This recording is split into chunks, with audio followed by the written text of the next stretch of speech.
Good morning, everyone. Thank you for being here today. My name is Kristina Koehler-Coluccia, and I'm excited to share with you key strategies for reducing risks and protecting your business while navigating the opportunities in China.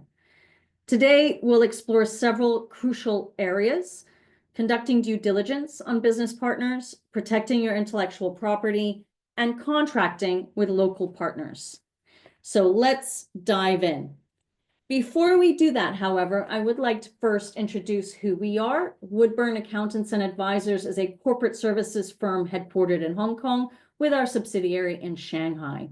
Our focus is on helping foreign investors as well as domestic investors with the establishment of their businesses in both Hong Kong and China, and then offering ongoing corporate services in the forms of accounting, tax, payroll, as well as other functions. With every client, we feel that we have to tailor-make a solution for them depending on their financial commitment levels, their human resource availabilities, and their commitment levels to the market. A little bit about myself. My name is Kristina Koehler-Coluccia. I'm the head of business advisory at Woodburn Accountants and Advisors. We are a family-owned business where it's my brother and myself leading the teams in both Hong Kong and China. I have over 21 years of experience in corporate services and compliance in the Chinese market, and I have helped over 750 international companies in their market entry strategies, their implementation of their business models, and ultimately helping them to grow and scale within the market and region. If you would like to learn more about us, head on over to our website, woodburnglobal.com. Otherwise, connect with me on WeChat. Right here is the QR code, or email me at kristina@woodburnglobal.com. So let's get cracking to today's webinar. As many of you know, China represents one of the fastest growing consumer markets in the world, with over 1.4 billion potential customers and significant government investments in various sectors. The opportunities are just simply immense. However, with these opportunities naturally come challenges, particularly regarding risk management. Effective risk management is essential for foreign businesses looking to establish themselves in this complex market. Today, I am going to guide you through several practical strategies that businesses can implement to navigate these waters with confidence and ultimately with success.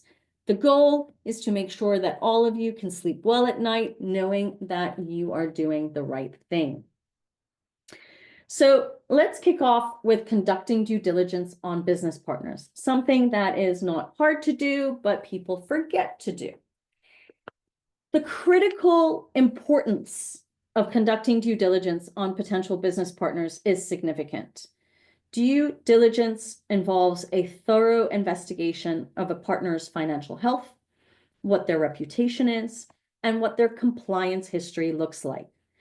To safely conduct this process, you've got to utilize resources like legal and financial databases to gather detailed background information on potential partners. An example of a database that we use is something called Dun & Bradstreet. You can go onto their website and they offer these types of background checks, if you will, or due diligences. By getting these background checks done, you are evaluating this company's track record. And ultimately, we always say, once you have that, do not forget to ask for client references as well. It is also crucial to verify that your partners hold all the necessary certifications and licenses to be able to proceed with your business.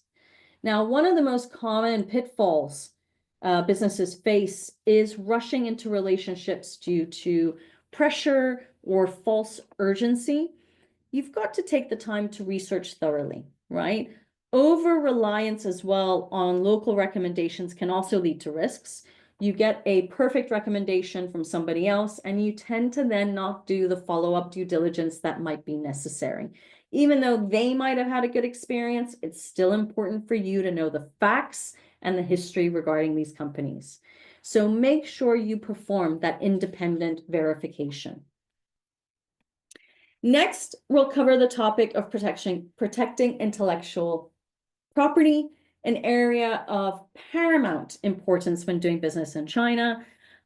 This is something that is highly important to me because it's something that we did not put on our priority list when we entered the Chinese market, and we did actually have a IP hijacker take our trademark, ultimately 14 days before we filed ours, and therefore had to reevaluate our whole marketing strategy and reevaluate our brand assets in market.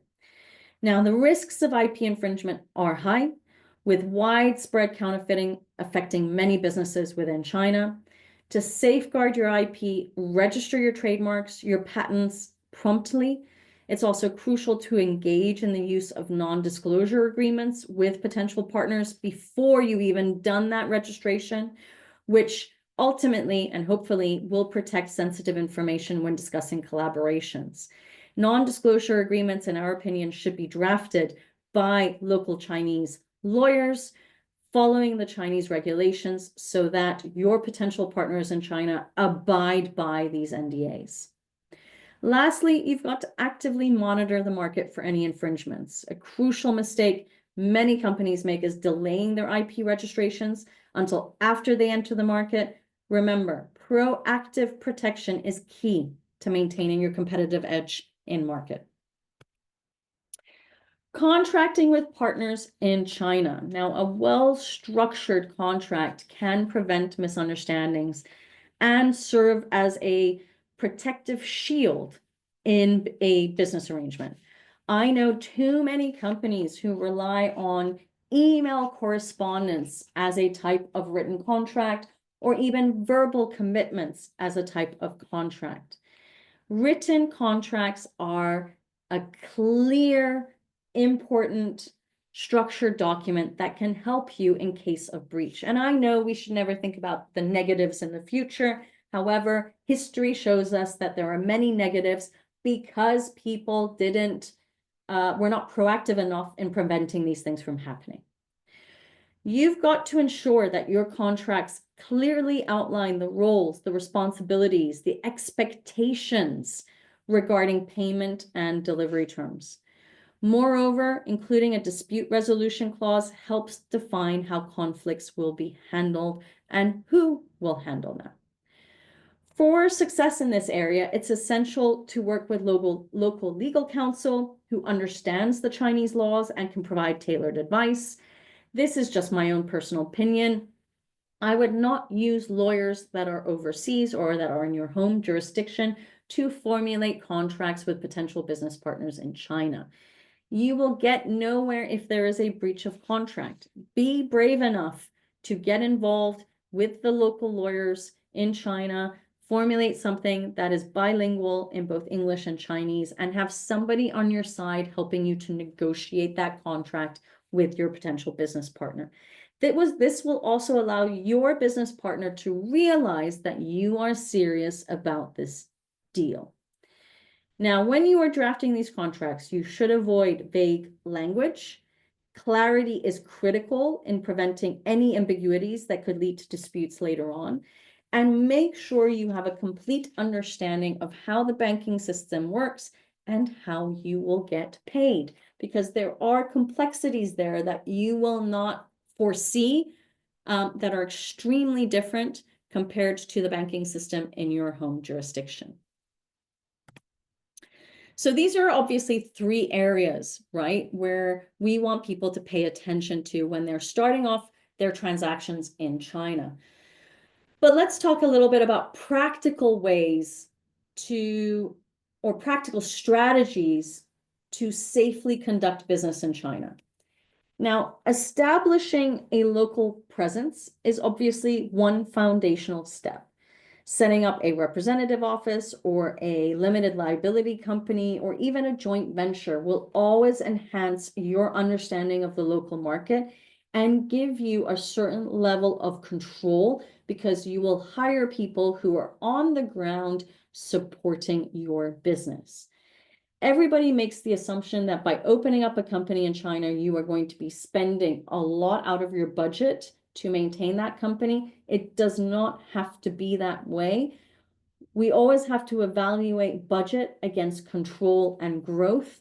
And I know that the focus generally is on the money and the dollar signs versus really on the control and ultimately the growing and the scaling.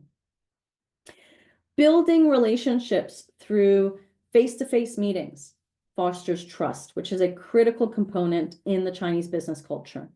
Networking is essential. Attending trade shows can significantly improve your connections. And again, that can only be fostered stronger if you do have that local presence yourself. Utilizing local expertise is always going to be beneficial. Consider hiring professionals who understand the market landscape. Ultimately, and lastly, you want to maintain transparency with partners and stakeholders to build a positive reputation. So again, thinking about how you can do that with control, with growth in mind, and obviously not spending too much money on it. Now, we've looked at the practical strategies, but here are some additional tips to help avoid common pitfalls when doing business in China. You really need to take the time to understand the cultural differences, because this is critical and is foundational to understanding how business works in China.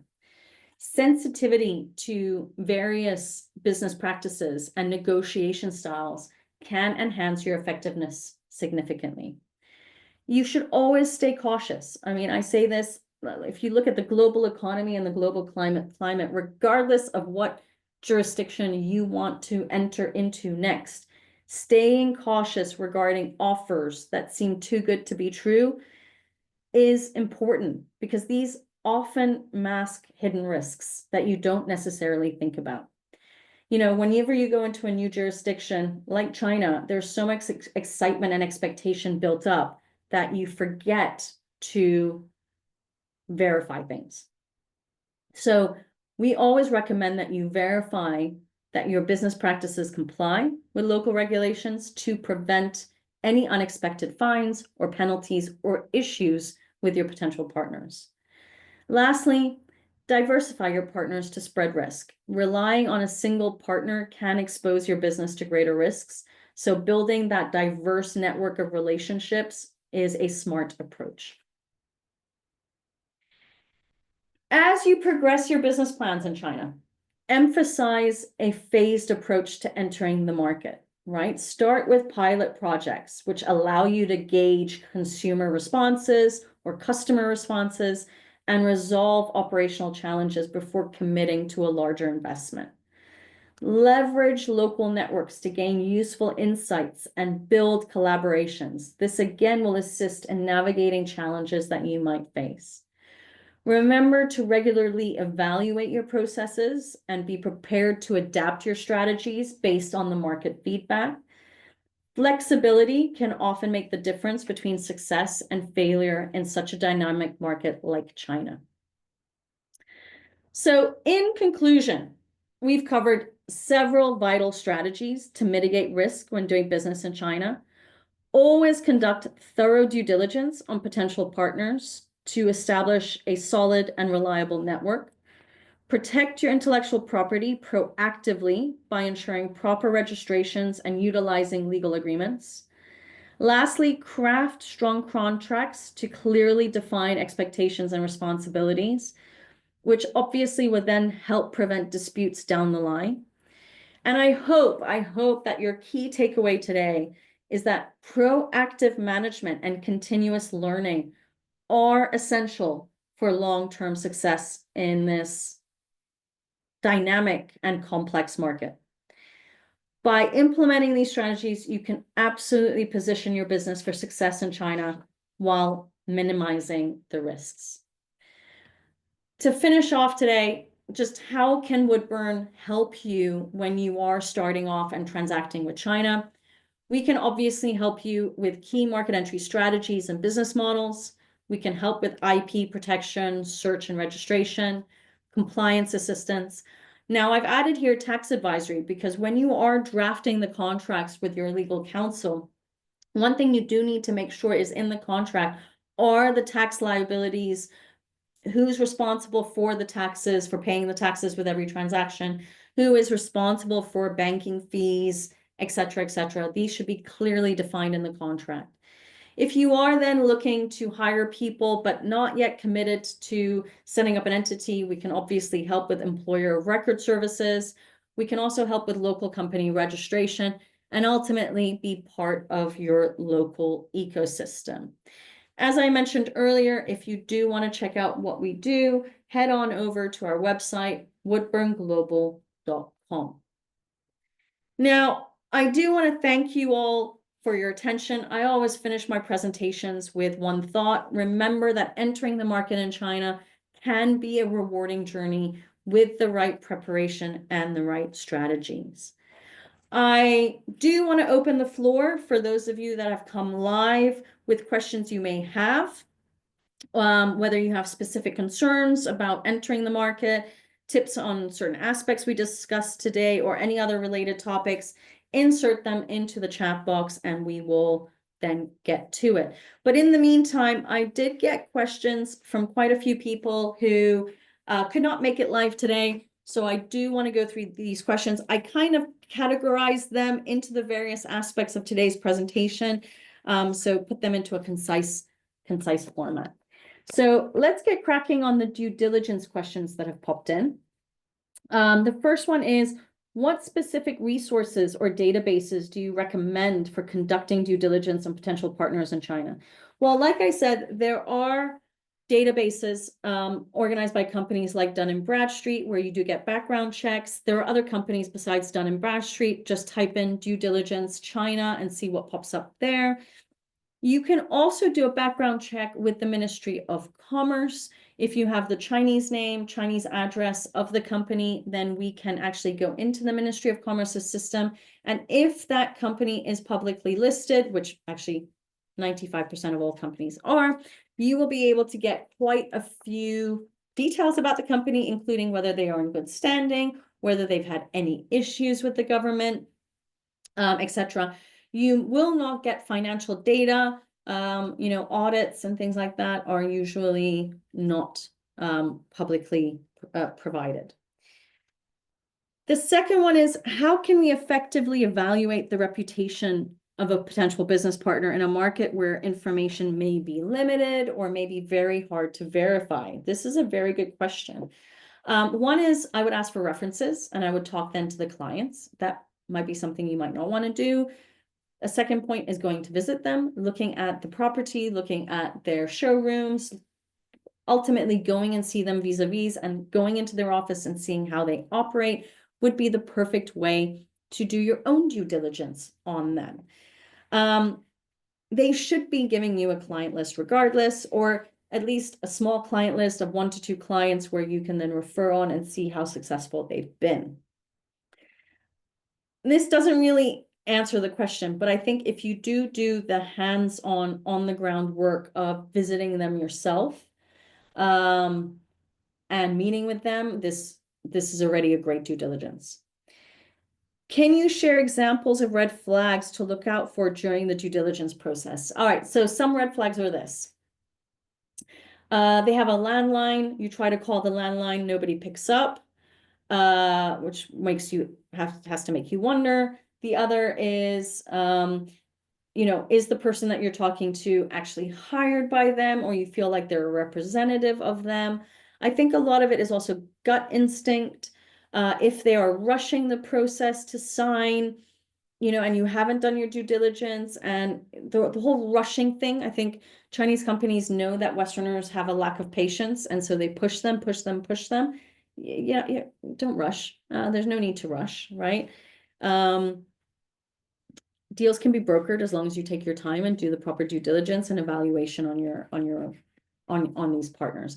In the end of the day, you want to have a long-term commitment with the partner, right? I think you also need to be very clear on the contract formulation, and that's why I say get a local partner to assist you with this, to help you negotiate, know what terms to negotiate in order to protect yourself. Intellectual property questions. So one of them is, what are the steps involved in registering a trademark in China, and how long does the process typically take? The registration is very simple. You have to provide a power of attorney to allow us to do the registration on your behalf. We need to know what brand assets you want to register and in what classes and subclasses.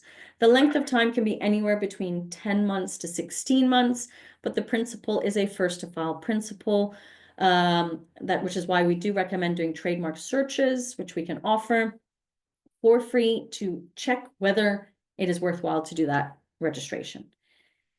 How can foreign companies monitor potential infringements? There are companies out there who can do this monitoring on your behalf. It depends on whether you have the budget to do that. If you are in the consumer sector, it's something I would highly recommend that you do. The question then is, if there is an infringement, how do you get the police involved, which is something you probably should do, and whether you're willing to take that step. That's pretty much all the questions that came in the Q&A. Nothing has popped in from the people that are showing up live. So in the end, I do want to thank you all for joining me. I appreciate it. This was a very short and quick webinar about how to protect your business in China, right? All we want to do is reduce the risk, mitigate the risk, and make sure that we are crossing the T's, dotting our I's, and thinking of all the aspects we need to think about to make sure that the business is secure, because ultimately we want to create win-win situations where we all grow and prosper, whether it's you or whether it is your partner in China. That is our prerogative. We want to win, we want to grow, we want to scale. I hope this presentation was useful. Like I said, if you do want to reach out to me, you can do so. I will provide all the details within the recording. Thank you all for coming today. Take care and goodbye.